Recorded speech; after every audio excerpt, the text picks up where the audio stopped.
Department of law Hazra ক্যাম্পাসে কাউন্সেলিংয়ের সময় pay করতে হবে ৩,৫৭৫ টাকা।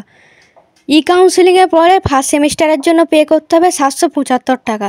সেকেন্ড সেমিস্টার থেকে 10 সেমিস্টার পর্যন্ত ফি থাকবে ৭৭৫ টাকা। সুরেন্দ্রনাথ ল কলেজে কাউন্সেলিংয়ের সময় পে করতে হবে ১১,৯০০ টাকা।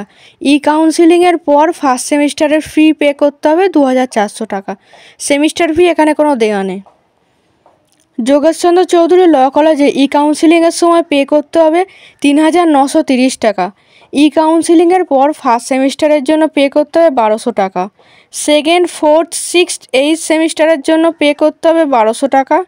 থার্ড, ফিফথ, সেভেন্থ সেমিস্টারের জন্য পে করতে হবে ৩,৮৩০ টাকা। সাউথ ক্যালকাটা ল কলেজে কাউন্সেলিংয়ের সময় পে করতে হবে ২১,৮৬০ টাকা। কাউন্সেলিংয়ের পরে ফার্স্ট সেমিস্টারের জন্য পে করতে হবে ১২০০ টাকা। সেকেন্ড, ফোর্থ, সিক্সথ, এইথ, 10 সেমিস্টারের জন্য পে করতে হবে ৪,৫০০ টাকা। থার্ড, ফিফথ, সেভেন, 9 সেমিস্টারের জন্য পে করতে হবে ৬,২১০ টাকা। বিকাশ ভারতী ল কলেজে কাউন্সেলিংয়ের সময় পে করতে হবে ১১,৫০০ টাকা। কাউন্সেলিং হয়ে যাওয়ার পর ফার্স্ট সেমিস্টারের জন্য পে করতে হবে ৩১,০০০ টাকা। আর 5 সেমিস্টার ফি থাকবে ৩১,০০০ টাকা করে। রবীন্দ্র শিক্ষা সম্মেলনী ল কলেজে কাউন্সেলিংয়ের সময় পে করতে হবে ১৯,০০০ টাকা। কাউন্সেলিংয়ের পরে ফার্স্ট সেমিস্টারের জন্য পে করতে হবে ৩১,০০০ টাকা।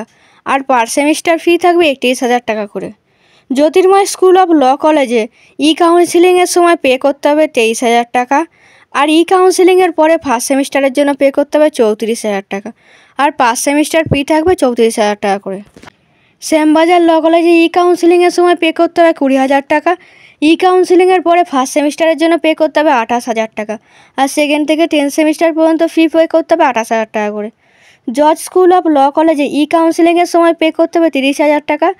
আর কাউন্সেলিংয়ের পরে ফার্স্ট সেমিস্টারের জন্য পে করতে হবে ২৭,০০০ টাকা করে।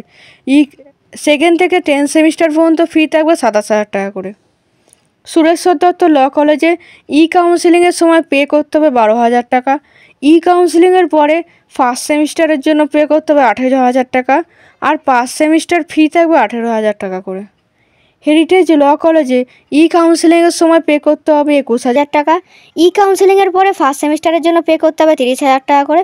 আর 5 সেমিস্টার ফি থাকবে ৩০,০০০ টাকা করে। কলকাতা পুলিশ ল কলেজে কাউন্সেলিংয়ের সময় পে করতে হবে ১১,০০০ টাকা। কাউন্সেলিংয়ের পরে ফার্স্ট সেমিস্টারের জন্য পে করতে হবে ১২,০০০ টাকা। আর পার সেমিস্টার ফি থাকবে ১২,০০০ টাকা করে। এলজেডি ল কলেজে কাউন্সেলিংয়ের সময় পে করতে হবে ৩২,০০০ টাকা। কাউন্সেলিংয়ের পরে ফার্স্ট সেমিস্টারের জন্য পে করতে হবে ৩০,০০০ টাকা। আর সেকেন্ড থেকে 10 সেমিস্টার ফি থাকবে ৩০,০০০ টাকা করে। এআর ল কলেজে কাউন্সেলিংয়ের সময় পে করতে হবে ৩০,০০০ টাকা।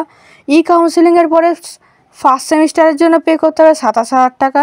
আর পার সেমিস্টার ফি থাকবে ২৭,০০০ টাকা করে। তোমরা কোনো কলেজের অ্যাডমিশান ক্যান্সেল করেছো, যদি অ্যাডমিশান ডেট শেষ হওয়ার আগে যদি রিফান্ড ক্লেম করো তাহলে তোমরা 100% রিফান্ড পাবে। তোমরা যে ডেটে অ্যাডমিশান নিয়েছো তার 15 দিনের মধ্যে যদি রিফান্ড ক্লেম করো তাহলে 90% রিফান্ড পাবে। যদি লাস্ট ডেট অফ অ্যাডমিশানের 15 দিনের মধ্যে রিফান্ড ক্লেম করো তাহলে 80% রিফান্ড পাবে। যদি লাস্ট ডেট অফ অ্যাডমিশানের 15 থেকে 30 দিনের মধ্যে রিফান্ড ক্লেম করো তাহলে 50% রিফান্ড পাবে। 30 দিনের বেশি হয়ে গেলে আর কোনো রিফান্ড পাবে না। রিফান্ড পাওয়ার জন্য নিচে যে ডকুমেন্টগুলো দেওয়া আছে সেগুলো সাবমিট করতে হবে। Bank name, branch name, account number, IFSC code, name of the account holder, type of the account, etcetera.